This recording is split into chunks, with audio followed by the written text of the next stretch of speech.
Des questions, peut-être aussi vos sentiments, qu'il entende ça aussi, puisqu'on l'a entendu. C'est à vous la parole maintenant.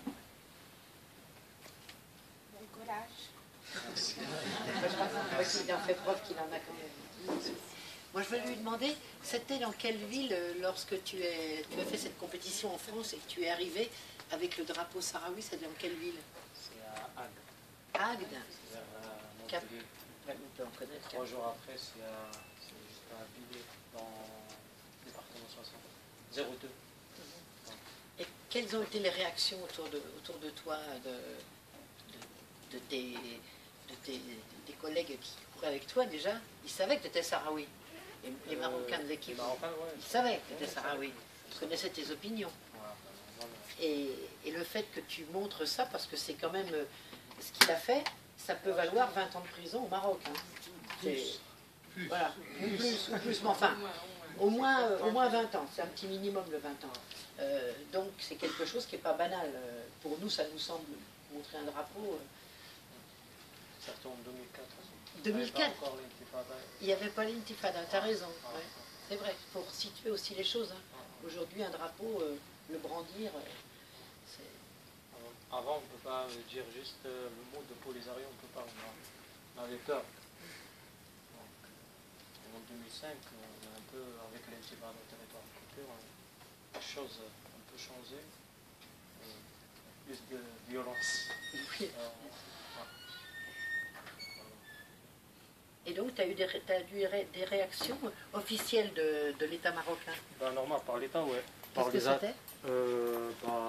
Ils m'ont interdit de retourner là-bas au territoire occupé, donc je ne peux pas retourner au territoire occupé qu'avec l'autorisation de Nations Unies, avec le gouvernement français. Et là, le mois de juillet, j'ai essayé de rentrer avec l'autorisation du ministre de l'Intérieur français, mais les Marocains, ils ont refusé que je rentre au territoire occupé pour voir mon père. Il était très malade. Donc je voulais que je voie mon père avant qu'il meure. Là, et depuis le mois de juillet, il avait trois opérations. Voilà, et mon petit frère, il est mort l'année dernière ici à Avignon. Ici, il est réfugié politique. Il fait du sport. L'enquête sur sa mort, il est encore. Donc il est mort, ils ont dit dans un accident, mais on ne sait pas encore. C'est un jeune de 21 ans. Donc il est mort. Il avait eu des menaces déjà? On avait des menaces avec des preuves. Il était menacé le mois d'avril l'année dernière par le consul du Maroc à Marseille. Il y avait eu des caméras de l'hôtel qui sont venues, le consul avec deux Marocains. Je pense que... Après, j'ai fait une déclaration aux polices français. Ils m'ont ramené le vidéo, j'ai vu j'ai dit c'est lui.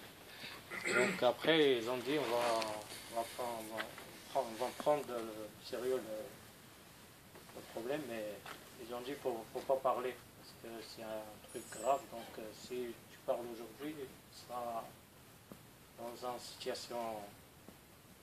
Donc 3 mois après, mon petit frère il est mort ils ont dit dans un accident vers Avignon. Moi j'étais pas en France, je suis rentré en urgence.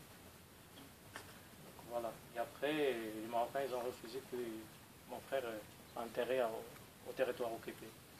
Donc il est resté ici à l'aéroport de Marseille pendant 1 semaine.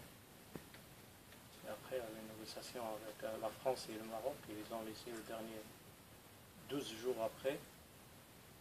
J'ai enterré 300 km de chez moi, de Lyon. 300 km de là où il y a mon père et ma mère. Donc, juste pour déplacer. Et c'est où? C'est dans les territoires occupés ou Non, non, c'est pas au territoire occupé, c'est à Tantan, c'est le sud de... Ouais. Le Sahara historique, pour les Sahraouis, c'est le Sahara historique. C'est ça, il y a du Sahraoui, mais c'est 300 km de chez moi. Donc, voilà.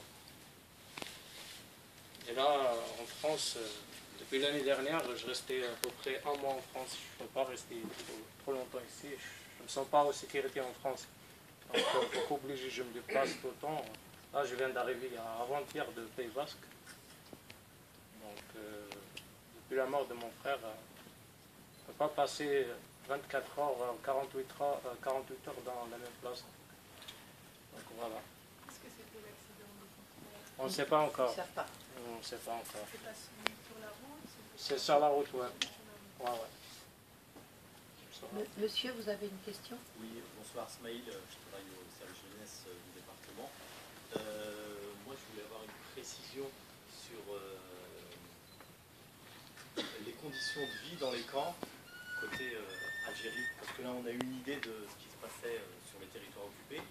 Je voulais avoir un petit peu comment ça se passe dans les camps côté algérien, et si il existe une condition clairement affiché de la part des autorités algériennes et peut-être de la Ligue arabe, si tant est qu'il y en ait une. Je préfère que le Français... La Ligue arabe n'intervient pas du tout sur les camps de réfugiés sahraouis, mais Claude, qui a beaucoup séjourné dans les camps, peut peut-être mieux en parler que nous tous. Témoigner. Bonsoir, j'ai repris mon avion à Rome, là je rentre de la conférence internationale annuelle de soutien au peuple sahraoui. Donc il y avait 200 personnes de tous les continents. Et oui, aucun pays arabe ne soutient le peuple sahraoui. Sauf l'Algérie, évidemment, mais comme il n'avait pas l'Algérie.